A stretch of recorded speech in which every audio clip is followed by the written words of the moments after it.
I imagine you mostly cackling with mad delight when writing. Ha! Accurate. But do you ever frighten yourself? Uh, so this one is spoilers for the end of The Crows. So stop listening if you don't want to be spoiled. But I'm going to try and be as vague as possible. So that's well. So there's one concept that I use in The Crows that genuinely does scare me, and that is the idea of being infected with parasites or being drugged forcibly against your will, when you know what it's going to do to you, but you can't do anything about it. You just have to sit there and have it happen to you.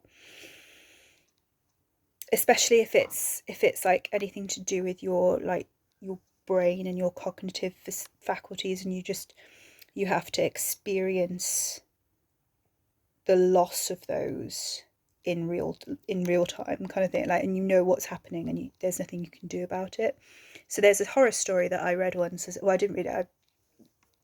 It was like the concept of it, that really freaked me out, and it was the idea of being locked in a dungeon somewhere with other prisoners, and you know that they're deliberately putting parasites in your food and in the water, and you can see everybody around you dying of parasitical infection.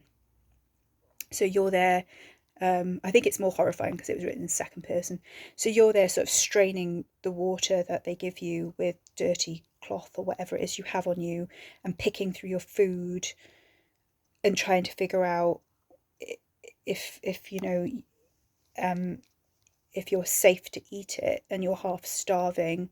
And then you realise that no matter how careful you are, no matter how careful you've been, somehow you've already been infected, and you're going to die just like everybody else. It doesn't matter now if anyone comes to rescue you, it's too late.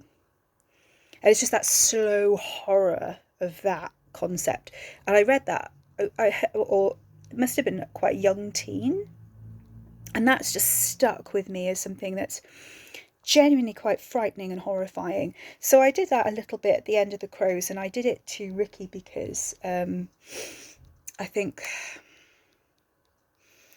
he's the one that he's so in control normally of what goes into his body, and he, like, the only thing that he's got going for him is his mind,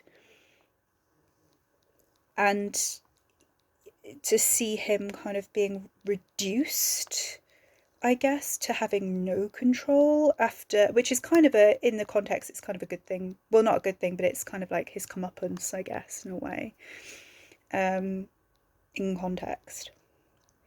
But yeah, just that, because that's basically what he's been doing to his parents. So having his parents do something similar to him, and the idea of being, yeah, I deeply dislike that. I wouldn't say it frightened me to write it, but it did horrify me,